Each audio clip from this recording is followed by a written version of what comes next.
प्रभु इनके भविष्य को ब्राइट कर, निश्चय इनका भविष्य बहुत ही उज्जवल होने पाए, तेरी महिमा के लिए होने पाए, और एक एक के जीवन से तेरा नाम ऊंचा किया जाए। तो अपने वचन से हर एक से बातें कर, अपने वचन का प्रकाशन दे। तेरे वचन के खुलने से प्रकाश होता है, एक एक के हृदय में अपने वचन की ज्योति चमका दे, ख्रिस्त यीशु के नाम से आमीन। तो मेरा आज का टॉपिक है man, why we need young man. As a young man God.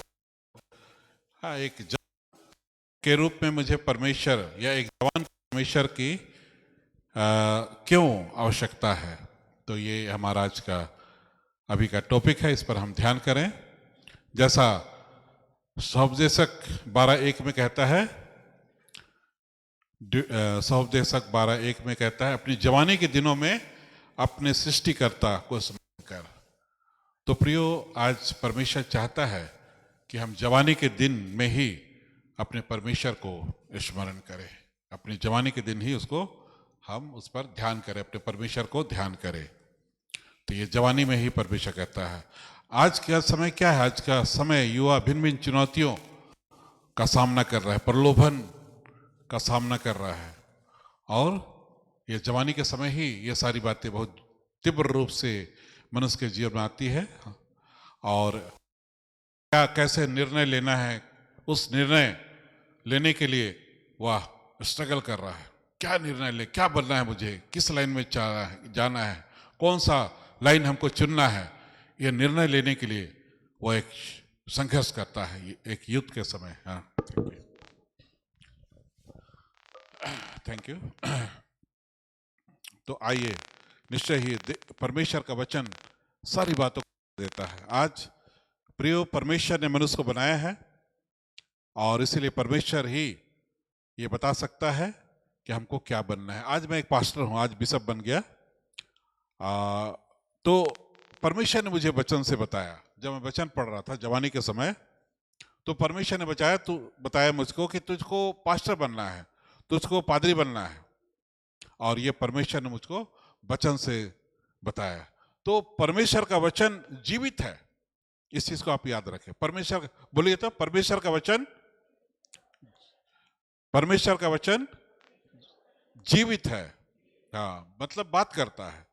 कल को वो मूसा से बात किया था, यहोशू से बात किया था, आज वही वचन आपसे बात करता है। तो इस चीज को आप याद रखें।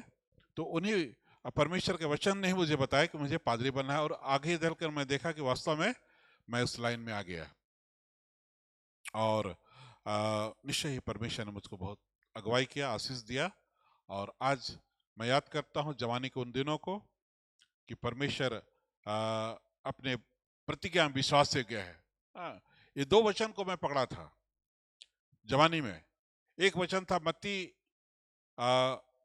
6:33, मत्ती 6:33। क्या लिखा हुआ है? क्या लिखा है? पहले तुम परमेश्वर के राज और उसकी धार्मिकता की तुम खोज करो, तो ये सब वस्तुएं तुम्हें मिल जाएंगी। हाँ, तो मेरे जवान दोस्तों, मेरे जवान भाई बहनों, ये मैंने दिया था कि परमेश्वर की जो प्रतिज्ञा है उसको मैंने पकड़ा कि मैं परमेश्वर खोजूंगा। अपने लाइफ में मैंने प्रेयर और वचन को कभी नहीं हटाया। मैं अपना क्वाइट टाइम जो बोलते हैं, सुबह का समय जो पहला समय होता है, मैंने अपनी जवानी में पूरा वचन पढ़ने और प्रार्थना करने में मैं कभी पीछे नहीं हटा। चाहे मैं ट्रेन में ही क्यों ना सफर कर रहा हूं, चाहे मैं रांची से चेन्नई ही क्यों ना जा रहा हूं, सुबह जहां हुआ मैं ट्रेन में ही बाइबल खोल करके प्रेयर करता था। और आज मैं देखता हूं कि परमेश्वर विश्वास योग्य है। सब चीज मुझे दिया, जीवन की सब चीजों को उसने मुझको दिया है। एक सुंदर पत्नी दिया है, घर दिया है, गाड़ी दिया, बहुत सारे चीज, बच्चे दिए हैं, 2 बच्चे हैं, आपके जैसा ही है, करीब करीब कई लोग उनके उम्र के हैं। तो ये परमेश्वर सच्चा है, इस बात को मैं बड़ी दृढ़ता के साथ कह सकता हूं। और दूसरा वचन मैंने पकड़ा था, यहोशू 1:8। क्या? यहोशू 1:8। ये जवानी में मैंने पकड़ा था, आपके समान जवान था मैं। मैंने पकड़ लिए थे वचन को कि परमेश्वर ने प्रतिज्ञा किया है, मैं इसको पकड़ लेता हूं। यहोशू 1:8 क्या लिखा हुआ है? व्यवस्था, परमेश्वर ने जवान यहोशू से क्या कहा? व्यवस्था की पुस्तक तेरे चित्त से कभी न उतरने पाए, इसी पे दिन रात ध्यान किए रहना, क्योंकि इसके अनुसार तू करेगा तो तेरे सब काम क्या होंगे? प्रभावशाली होंगे। इतना ही नहीं, लेकिन तू प्रभावशाली बनेगा। हालेलुया। मैं एक साधारण स्कूल पढ़ा, रांची के एक साधारण स्कूल में पढ़ा, अलग विषय स्कूल था, लेकिन साधारण स्कूल था, हिंदी मीडियम। लेकिन आज मैं कह सकता हूं, आप रांची जाइएगा, किसी भी प्रेस रिपोर्टर या किसी पूछिए, बिशप सीमांत तिर्की को आप जानते हैं? हाँ जानते हैं, बिशप सीमांत तिर्की को जानते हैं, समझ रहे हैं? तो हम कुछ नहीं, आप कुछ भी नहीं। आज सोचते हैं आपको कुछ कोई नहीं जानता हो, लेकिन इन वचनों को आप पकड़ लीजिए, कल को आप देखेंगे कि ये वचन परमेश्वर कैसे पूरा करता है। हालेलुया। तो परमेश्वर सच्चा है, वह विश्वास योग्य है, और परमेश्वर अपने वचन को, प्रतिज्ञा को पूरा करने में सच्चा है प्रियो। यह मैंने अपने अनुभव से जान लिया है, और आज भी मैं इसको दृढ़ता से कहता हूं, आपके लिए भी पूरा करेगा। और इसलिए आपको परमेश्वर को, जिसे कहता है जवान, अपनी जवानी में अपने सृजनहार को स्मरण रख। तो ये जवानी का समय ईश्वर को खोजने का समय है, और अपने भविष्य को उज्जवल बनाने का समय है। तो परमेश्वर जो है प्रियो, हमें सच्चा आनंद देता है, शांति देता है, और वही हमारा मार्गदर्शन करता है। केवल परमेश्वर ही हमें सही रास्ते पर हमारी अगुवाई करता है। इस चीज को आप गांठ बांध लें, आप पकड़ लें, और आप कभी भी धोखा नहीं खाएंगे। कोई भी मनुष्य आपको धोखा दे सकता है, लेकिन परमेश्वर कभी आपको धोखा नहीं दे सकता है, ये मैं दृढ़ता से कह सकता हूं। और परमेश्वर हमको अपनी सही पहचान देता है। मेरी क्या पहचान है, ये मेरी पहचान क्या है, इसको परमेश्वर देता है। जैसे हम लोग उत्पत्ति 1:27 में ही देखते हैं, परमेश्वर ने, आज लोग कहते हैं मैं ये ऊंचे जाति का हो तो ये हूं, फलना हूं, ये हूं, लेकिन परमेश्वर हमको सही पहचान दिया है। उत्पत्ति 1:27 क्या कहता है? हाँ, क्या कहता है? आदि में क्या कहता है?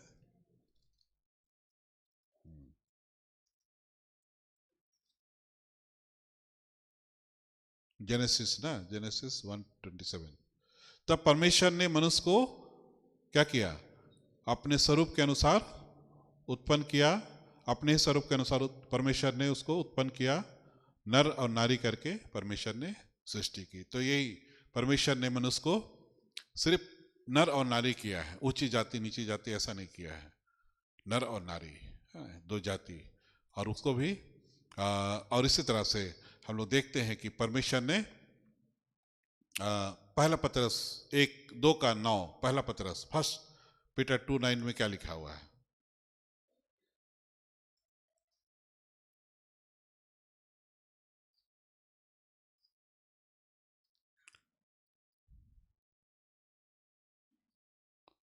क्या कहता है? बहुत बड़ी बात कहता है, बहुत ही बड़ी बात कहता है।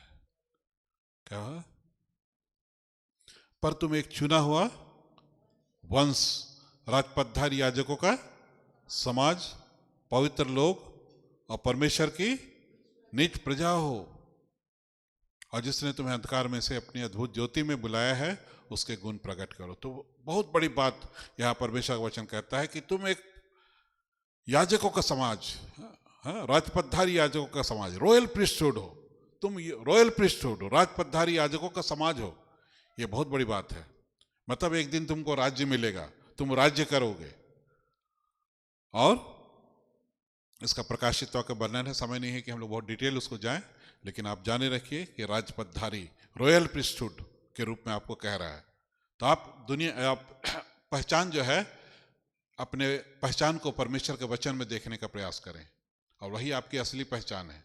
दुनिया आपको क्या कहती है, वो आज मनुष्य कैसे अपनी पहचान बनाता है? अपनी उपलब्धि के द्वारा से, रिश्तेदारों के द्वारा, उसकी स्वीकृति के द्वारा से, उस तरह से हम अपनी पहचान को खोजते हैं, लेकिन वो सच्चाई नहीं है। हाँ? लेकिन हमारी असली पहचान परमेश्वर में है। इस चीज को हमें जानना है। हमारी असली पहचान, आप बोलिए मेरे साथ या मेरे पीछे, मेरी असली पहचान परमेश्वर में है। तो हमारी असली पहचान परमेश्वर में है, वो हमें अपने स्वरूप में बनाया है और अपने संतान कहता है हमको। यूहन्ना, तो हमें यूहन्ना 1:12 में कहता है कि यीशु मसीह को जब हम विश्वास करते हैं, यीशु मसीह ग्रहण करते हैं, तो वह हमें परमेश्वर के संतान का अधिकार देता है। तो ये बहुत बड़ी पहचान परमेश्वर का वचन हमें देता है। तो उस पहचान को समझने का प्रयास करें, उस पहचान को जानने का, खोजने का प्रयास करें। और इसलिए मत्ती 6:33 यहाँ पर लागू होता है कि पहले उसके राज, उसकी धार्मिकता की खोज करो, ये सब चीजें तुम्हें मिल जाएंगी। तो क्या पहचान है? इतनी बड़ी बड़ी बात हमारे विषय कही गई है, इसका क्या मतलब है, इसको जानने और समझने का प्रयास करें। कौन मदद करेगा? पवित्र आत्मा मदद करेगा। कौन मदद करेगा? परमेश्वर का वचन मदद करेगा। अपने वचन को, अपने पहचान को दुनिया में ना खोजे, लेकिन अपनी पहचान को आप मसीह में खोजें और सही पहचान आप पा सकेंगे। और इसी तरह से हम लोग जानते हैं कि परमेश्वर हमारे उद्देश्य को प्रदान करता है। गॉड क्या करता है? हमारा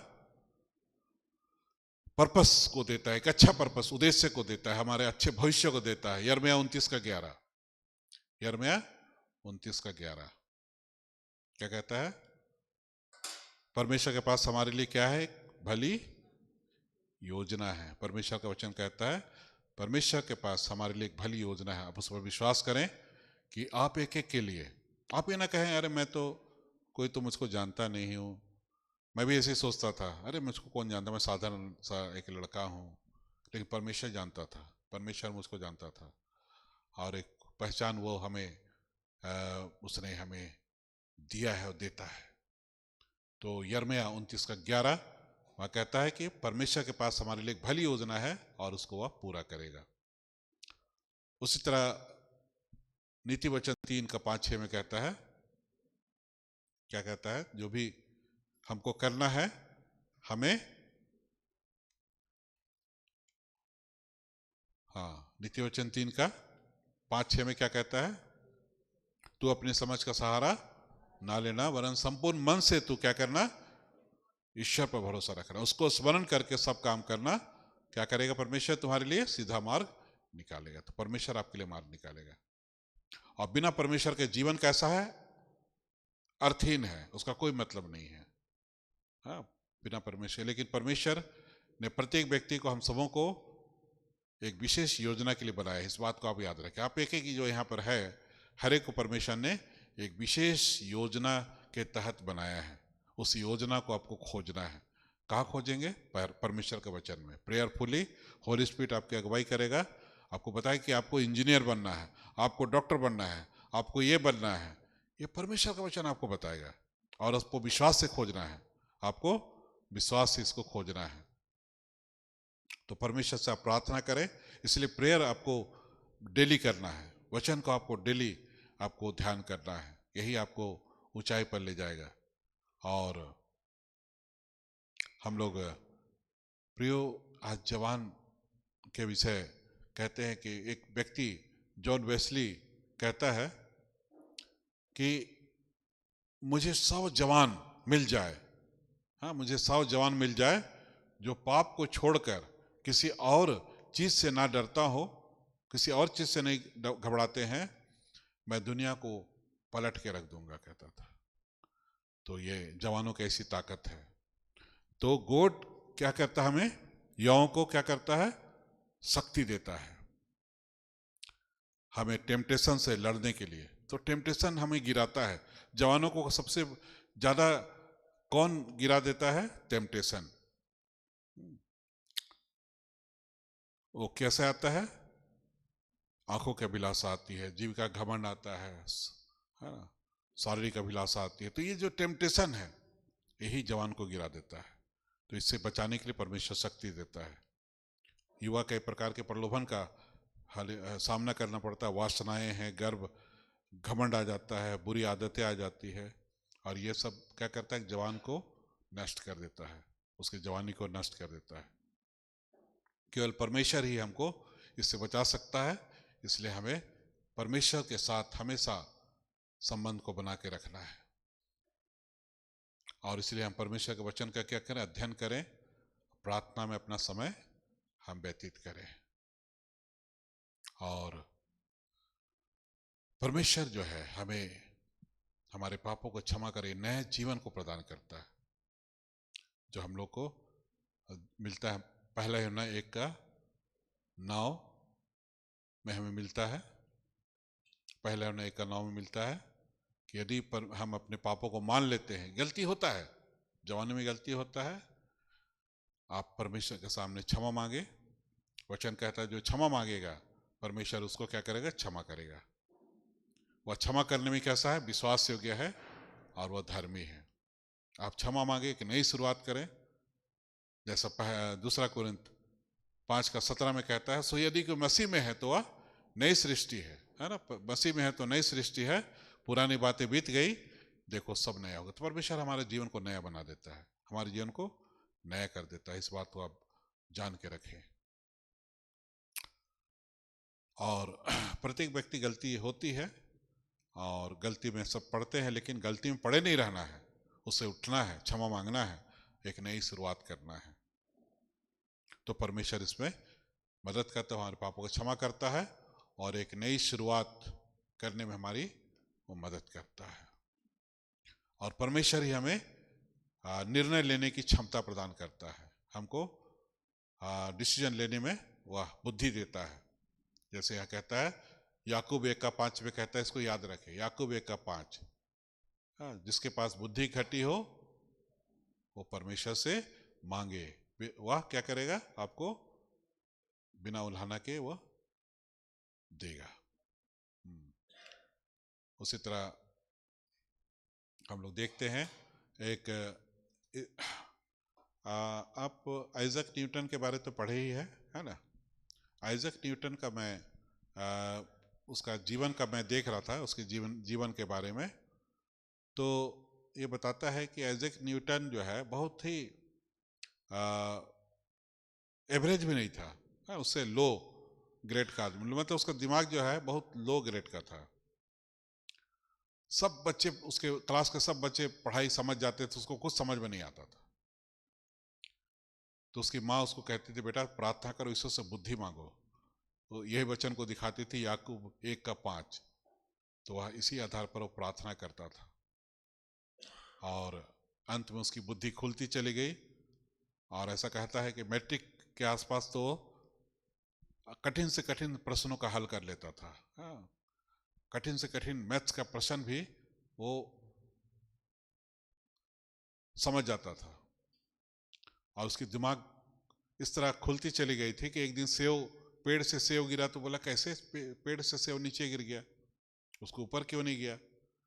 अंत में उसी में पाया कि सेंटर ऑफ ग्रेविटी है ना, गुरुत्वाकर्षण का बल। तो परमेश्वर से आप बुद्धि मांगते हैं, आपको देता है परमेश्वर, चाहे वो बाइबल की बुद्धि हो, चाहे वह जीवन की बुद्धि हो, या आपको निर्णय लेने के लिए आपको बुद्धि चाहिए, परमेश्वर आपको देता है।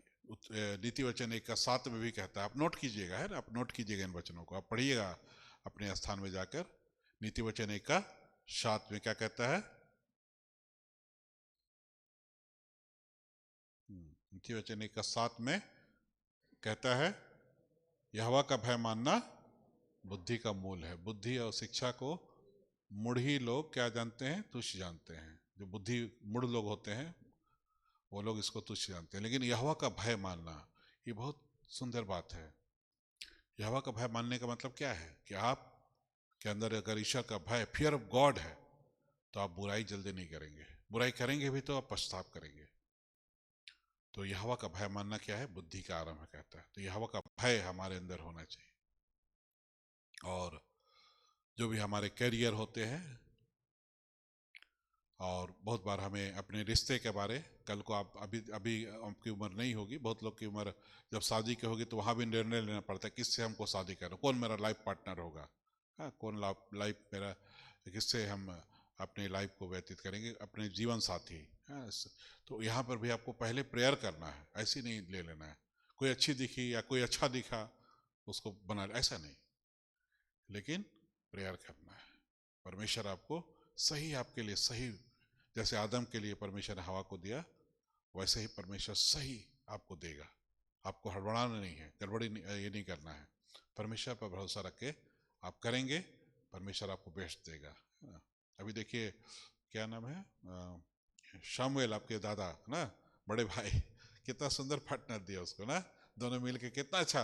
मैं बहुत उत्साहित हो रहा, लग रहा था नाचूं यहाँ पर के, इतना एक्साइटेड, उसका उनका बजाना और गाना इतना अच्छा लग रहा था कि यहाँ नाचने का मन कर रहा था है ना। लेकिन हम नाचेंगे तो बोले अभी सब नाच रहा है ना, तो बहुत बार मेंटेन कर, प्रोटोकॉल मेंटेन करना पड़ता है ना। तो इस तरह से परमेश्वर देता है ना। और तो इस तरह परमेश्वर जो है हमारे जीवन की वो स्वयं क्या करता है, चिंता करता है ना। हमारे जीवन बहुत सारे ऐसे कठिन समय परिस्थिति आती है, बहुत सारे ऐसे परिस्थिति आती है, मतलब दुख के या हम कहेंगे चिंता की परिस्थिति आती है, तकलीफ की परिस्थिति आती है ना।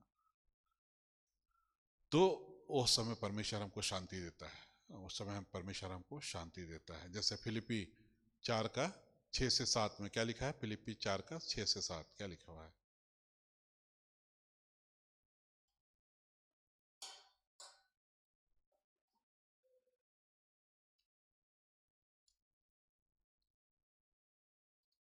पढ़िए, देख के पढ़िए कोई।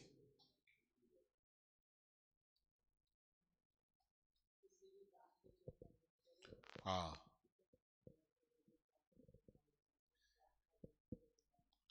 हाँ, किसी किसी बात की क्या करो, चिंता मत करो कहता है, लेकिन क्या करो, हर एक बात में तुम्हारे निवेदन, तुम्हारी कोमलता सब मनुष्यों में प्रकट हो, प्रभु नहीं क्या, नहीं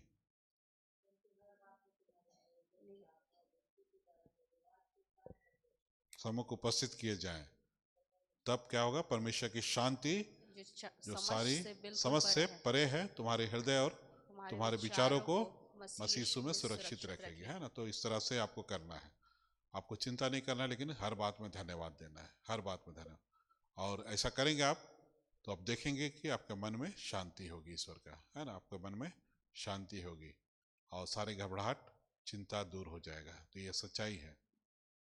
एक बार मेरी माँ बहुत तकलीफ, घुटने की तकलीफ से, आज नहीं है माँ, उम्र हो गया, चली गई, घुटने की तकलीफ से बहुत परेशान थी, बहुत वो कहते थे ईश्वर से मैं रोज प्रार्थना करती हूँ लेकिन घुटने का दर्द क्यों नहीं जा रहा है।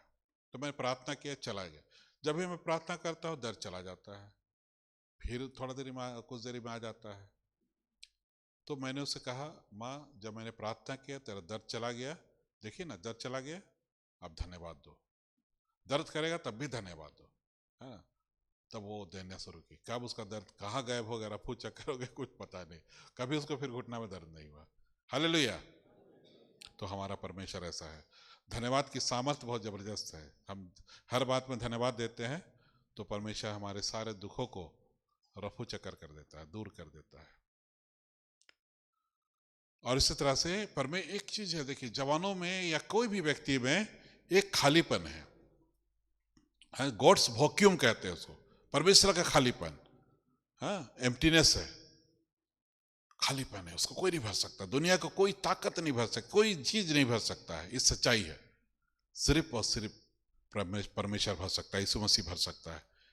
एक संत अगस्टीन एक थे, अगस्टीन, वो उसने कहा था, मनुष्य की आत्मा बेचैन रहती है तब तक भटकती है जब तक कि वो तुझमें चैन नहीं पा लेती। तो मनुष्य की आत्मा जो है वो परमेश्वर में ही चैन को पाती है। आज प्रियो, प्रभु ही हमारे मन को क्या करता है, सच्चे तृप्ति देता है, सच्ची तृप्ति वो हमें देता है। यूहन्ना 6:35 में कहता है, क्या कहता है, जीवन की रोटी जो मुझे खाएगा वो कभी क्या होगा, भूखा ना होगा ना।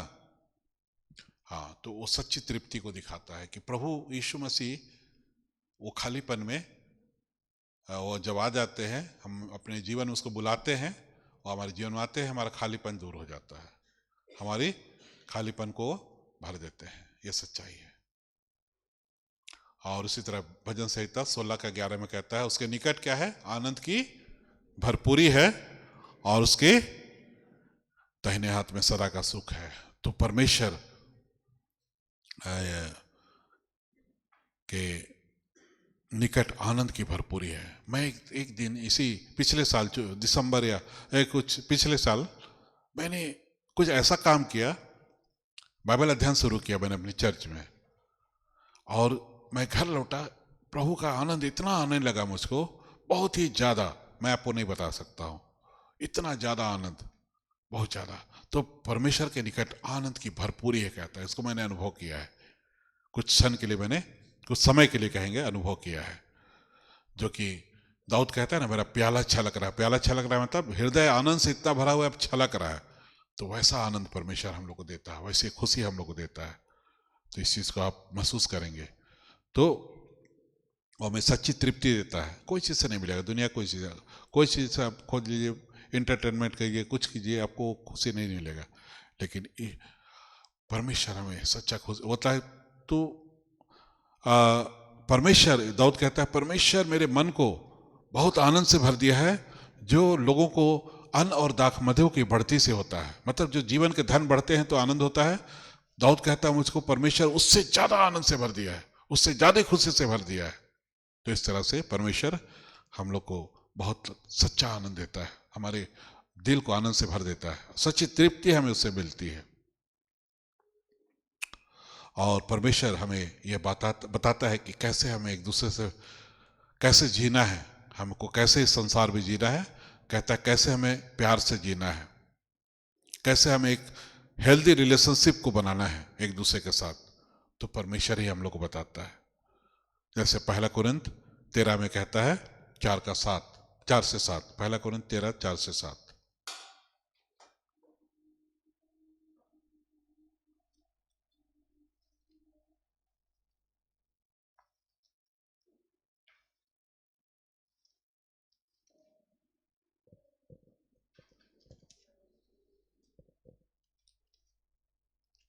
क्या कहता है?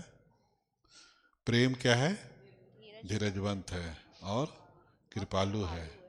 प्रेम डह नहीं करता, प्रेम अपनी बड़ाई नहीं करता और फूलता नहीं, वह अनरीति नहीं चलता, वह अपनी भलाई नहीं चाहता, झुंझलाता नहीं, बुरा नहीं मानता, कुकर्म से आनंदित नहीं होता है, और परंतु सत्य से आनंदित होता है। हाँ, परंतु सत्य से आनंदित होता है, वह वह सब बातें सब बातें सह लेता है, और सब बातों तो की प्रतीति करता है, सब सब बातों की आशा आशा रखता है, सब बातों में धीरज रखता है। तो ये प्रेम का स्वभाव है, नेचर ऑफ लव, ये परमेश्वर का। तो ये पवित्र आत्मा जब के द्वारा हमारे जीवन में आता है, ये प्रेम पवित्र आत्मा के द्वारा से हमारे जीवन में आता है। तो हम लोग सही एक दूसरे के साथ रिश्ता बनाते हैं, पति पत्नी हो, भाई बहन हो, एक सही रिश्ते में हम लोग चलते हैं। अन्यथा शरीर का स्वभाव तो इसके विपरीत है।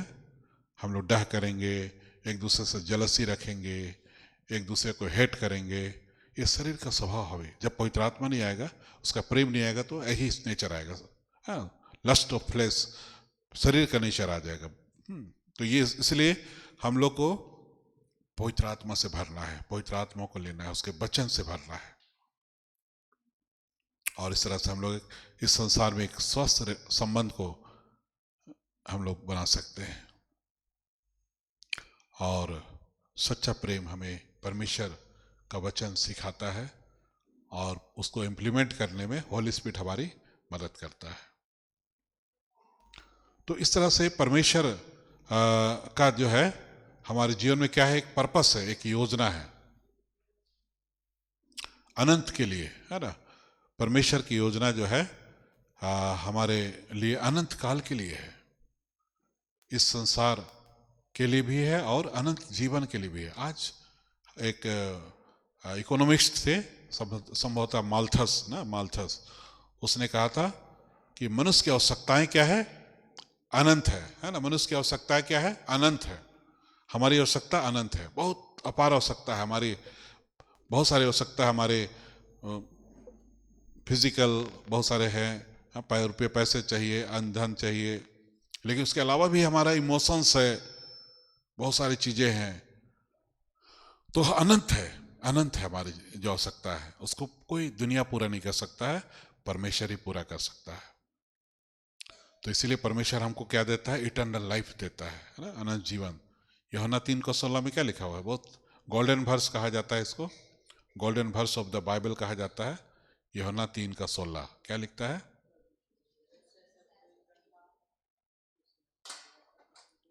चलिए इसको हम लोग कुछ ऐसा पढ़ेंगे, है ना, कुछ ऐसा पढ़ेंगे। सभी लोग खोल लें, बाइबल है सबके पास, खोलिए। हाँ।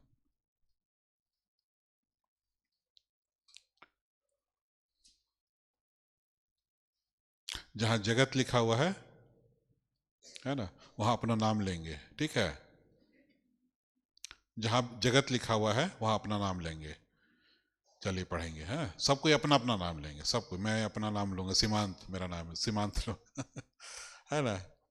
क्योंकि परमेश्वर ने सीमांत से ऐसा प्रेम रखा कि उसने अपना एक लौटा पुत्र दे दिया, ताकि जो कोई के जगह भी अपना नाम ले, ताकि सीमांत उस पर विश्वास करे, वह नाश ना हो परंतु अनंत जीवन पाए। चलिए फिर से एक बार।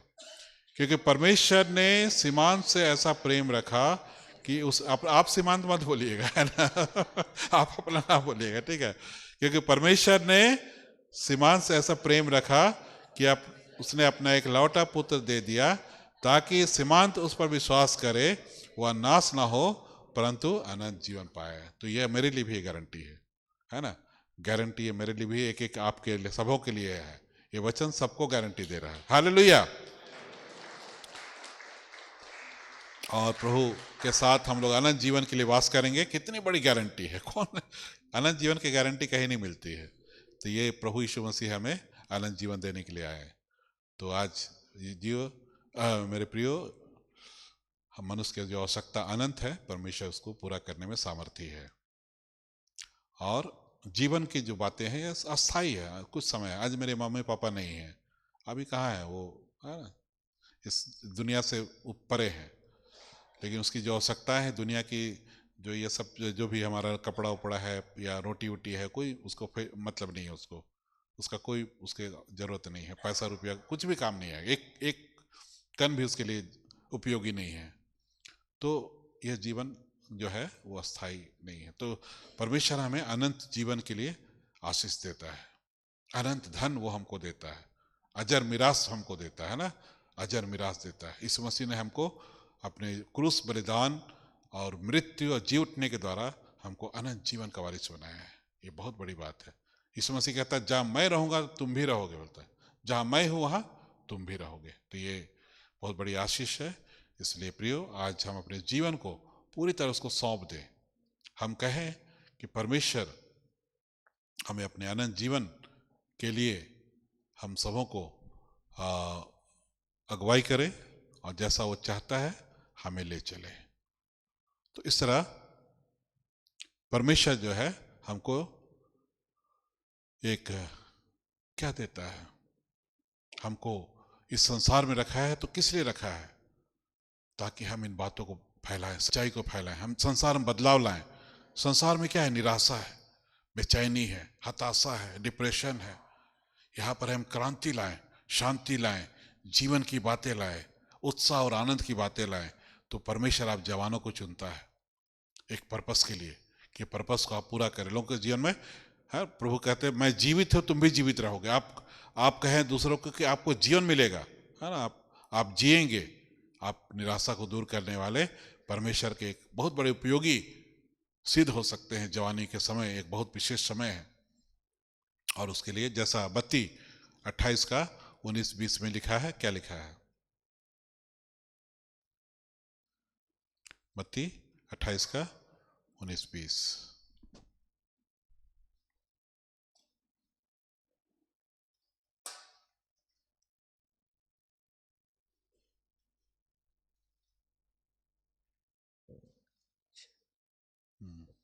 इसमें से क्या कहते हैं? इसलिए तुम जाकर सब जातियों ठीक के है ना? लोगों को चेला बनाओ और उन्हें पिता और पुत्र और पवित्र आत्मा के नाम से बपतिस्मा दो, और उन्हें सब बातें जो मैंने तुम्हें आज्ञा दी है मानना सिखाओ। और देखो, मैं जगत के अंत तक सदा तुम्हारे संग हूँ। प्रभु हमारे साथ है, और प्रभु कहते हैं मैं तुमको अधिकार देता हूँ, मुझको सारा अधिकार दिया गया है स्वर्ग पृथ्वी का, और इसलिए तुम मेरी बातों को सबको सिखाओ। मेरी प्रभु की बातें क्या है?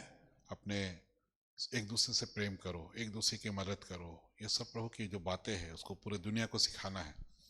आज दुनिया में प्रभु कहते हैं मेरे पास आओ, मैं तुम्हें जीवन दूंगा। हाँ, यीशु मसीह कहते हैं जगत की ज्योति मैं हूँ, जो मेरे पीछे हो लेगा वो अंधकार में ना चलेगा वरन जीवन की ज्योति पाएगा। आइए प्रिय, हम लोग सभी एक बार के लिए खड़े हो जाएंगे और इस वक्त हम अपना जीवन को हम प्रभु के सामने हम लोग रखेंगे, एक एक जन रखेंगे कि प्रभु हम लोग को आपने इस संसार में भेजा है, प्रभु आपने हमें माता के गर्भ में रचा है, और ईश्वर का वचन कहता है माता के गर्भ में रचने से पहले मैंने तुझ पर चित्त लगाया, माता के गर्भ में रचने से पहले मैंने तुझे चुन लिया है, प्रभु कहता है। आज हम अपने जीवन को प्रभु के सामने समर्पित करें और आप कहें हे पिता परमेश्वर, आप कहें हे पिता परमेश्वर, हम तेरा धन्यवाद करते हैं कि तूने मुझसे प्रेम किया है और अपना एक लौटा बेटा यीशु मसीह को मुझे दिया है। धन्यवाद यीशु मसीह, तूने क्रूस पर मेरे लिए जान दिया है, अपना लहू बहाया है, मेरे पापों की क्षमा के लिए अपना बलिदान दिया है। मेरे पापों को क्षमा कर और अपनी अगुवाई मुझे दे, और जिस उद्देश्य के लिए तूने मुझे संसार में भेजा है उसे तू पूरा कर। मैं अपना जीवन तेरे हाथों में सौंपता हूं, जैसा मुझे बनाना चाहता है तो ऐसा मुझे बना, ताकि मैं अपने जीवन से तेरे उद्देश्य को पूरा करूं, तेरी महिमा करूं और एक उत्तम रिवार्ड को प्राप्त करूं, जीवन का मुकुट को प्राप्त करूं। धन्यवाद हो प्रभु, ख्रिस्त यीशु के नाम से, आमीन। ठीक है, हमारे अनुग्रहकारी परमेश्वर पिता, हम धन्यवाद देते हैं जवानों के लिए प्रभु, जिनका बहुत ही प्रेशियस, बहुत ही उत्तम जीवन तूने दिया है।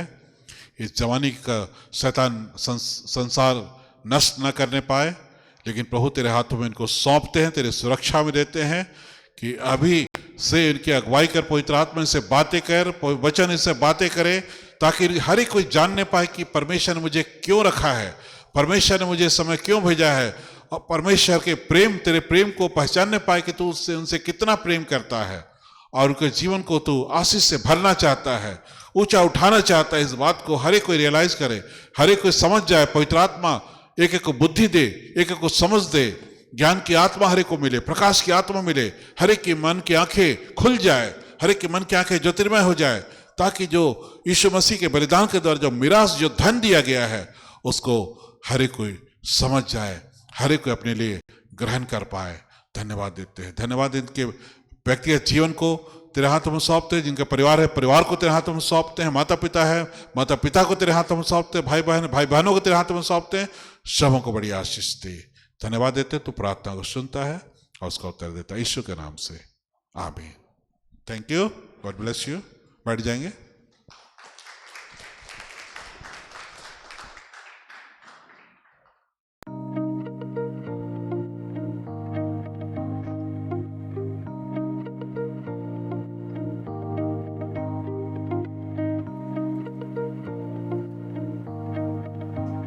Thank you, Bishop, for blessing us with the word of God.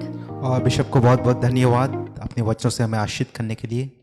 We are greatly blessed, और हम सच में आशीष हैं, and we thank you that because you brought so many verses and you addressed the youth about the word of God.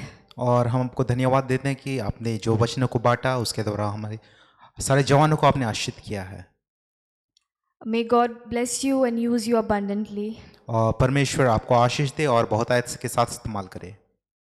So we'll end the service, and I would request Brother Birsa Lakra to end this service with a word of prayer. और हम अनुरोध करेंगे भाई बिरसा लकड़ा से कि वो आकर प्रार्थना के द्वारा इस सभा का अंत करें।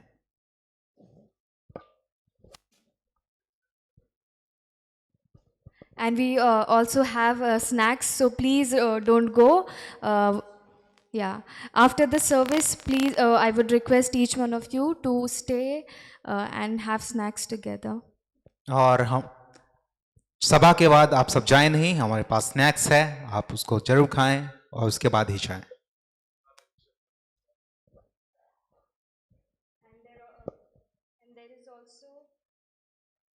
There's also book written by Bishop Sir and also Mrs. Tara. So I would request each one of you who are interested, do purchase those books. और बिशप और उनके पत्नी के द्वारा किताबें लिखी गई हैं, और यदि आप में से कोई लेना चाहते हैं तो उपलब्ध है, आप ले सकते हैं। It's also available. You can also take it for free. But I would request you to do, if you want to bless the ministry, do give whatever God asks you to. और यदि आप इनकी सेवकाई को आशीष देना चाहते हैं तो परमेश्वर आपके हृदय में जो कुछ देता है आप उसको सहयोग कर सकते हैं।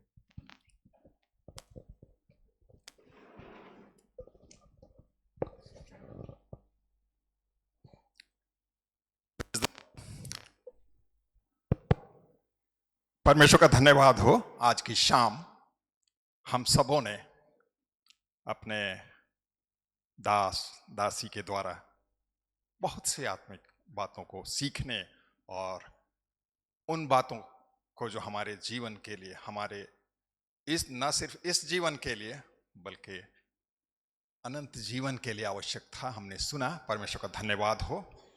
हमने आत्मिक बातों में आत्मिक भोजन को प्राप्त किया। हम परमेश्वर का धन्यवाद करते हैं। इस वक्त हमारे लिए शारीरिक भोजन का भी प्रबंध किया गया है। आइए हम प्रार्थना करें, सरों को झुकाएं, हम धन्यवाद दें। पिता परमेश्वर, हम तेरा धन्यवाद करते हैं। आपने आज की शाम हमारे लिए उत्तम प्रबंध किया, आत्मिक भोजन हमें दिया। एक एक बातों को हमारे जीवन के लिए जो आवश्यक था, अपने वचन के माध्यम से, अपने दास दासी के माध्यम से हमें परोसा। प्रभु, हम तेरा धन्यवाद करते हैं। इस वक्त हम धन्यवाद करते हैं हमारे लिए शरीर की जरूरत के लिए हमें भोजन जो प्रबंध किया है, प्रभु जी इसे छूकर आशीषित करें। खाने पीने के द्वारा हम जो शक्ति बल को पाएं, तेरी सेवा और महिमा में खर्च करें। जिस उद्देश्य के लिए आपने हमें इस संसार में भेजा है, रखा है, उन कामों को हम करने पाए, तुझे प्रसन्न करने पाए। प्रभु जी, अब हम यहां से विदा होंगे। हर एक के संग साथ में होना, जब तक हम दोबारे मिले, एक एक के संग साथ में हो, और ये वचन और ये सारे संदेश जो हमने सुना है एक एक के जीवन में कार्यकारी हो। शैतान चुगने ना पाए, संसार भटकाने ना पाए। यीशु मसीह नासरी के नाम में हम प्रार्थना चाहते हैं, आमीन।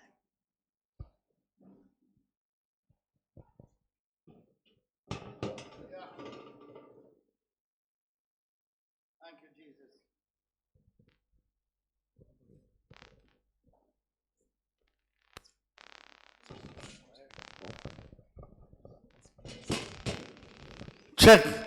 बहुत अच्छा मीटिंग था और सुन रहे थे दोनों, हम लोग को बहुत अच्छा ब्लेसिंग दिया है। हम लोग का बिशप के मिसेस का एक इच्छा था कि हम लोग के जाने से पहले उनके लिए हम लोग प्रेयर करें। उन दोनों को हम लोग सामने बुलाएंगे and we are going to pray for you. Come. और मैं चाहूँगा कि आप लोग भी वहाँ से अपना हाथ को ऐसा बढ़ाइए ताकि बिशप और उनके मिसेस के लिए हम लोग प्रेयर करेंगे। मैं एक बात बताना चाहूँगा कि इस बार जब वहाँ रांची जाने वाले हैं, परमेश्वर इनके परिवार में एक नया काम, उनके दोनों बेटे में नया काम और नए नए दरवाज़ा परमेश्वर खोलने जा रहा है और बहुत सारे बंधनों को तोड़ने जा रहा है। और इनके मिनिस्ट्री में फटाका जैसा काम होने वाला है, फायरवर्क्स। सो आइए हम लोग प्रार्थना करें। प्यार करने वाले खुदावंद, मैं प्रार्थना करता हूँ आपके प्रभु, आपके सेवक लोग के लिए मैं प्रार्थना करता हूँ।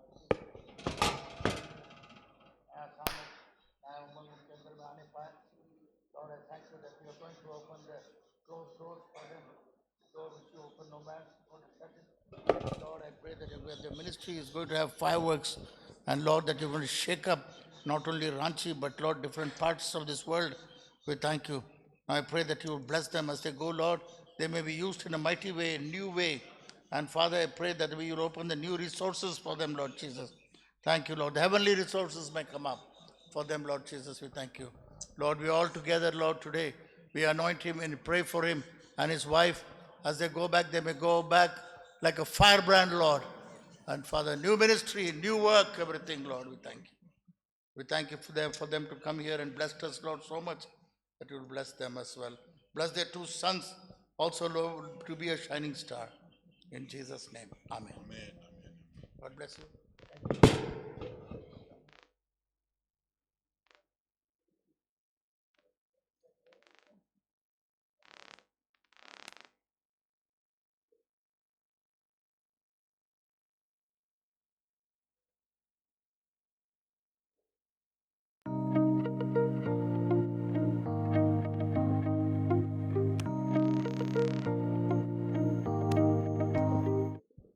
आइए हम मिनट के लिए खड़े हो जाएं और आखिरी बेनेडिक्शन के साथ हम लोग विदा होंगे। आंखों को बंद करें। पिता परमेश्वर का प्रेम, यीशु मसीह का अनुग्रह और पवित्र आत्मा की संगति और सहभागिता हम सबों के साथ, यहाँ आए हुए हर एक प्रियजनों के साथ यीशु मसीह दोबारा आने तक हमेशा के लिए बनी रहे। आमीन। ठीक है, हम लोग बैठ सकते हैं और हम लोग एक दूसरे से बातचीत करें और पीछे में नाश्ता का उपलब्धि है, उसको भी हम लोग एंजॉय कर सकते हैं।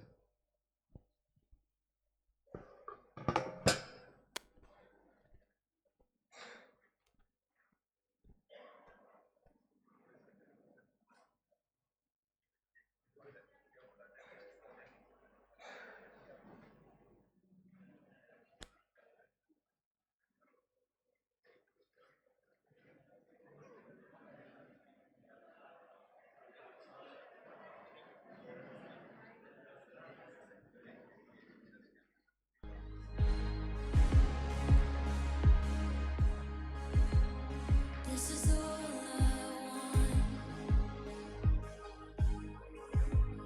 That the love I have for you doesn't fade along with you. Can you help with that? The reason that I ask, I've seen far too many friends walk away and not come back. I want more than that. I won't wash away like branches in rain. I'd rather be kindling in the so set me on fire like I've never known. I wanna love you more as life goes on. So all of my days, I'll place my first again.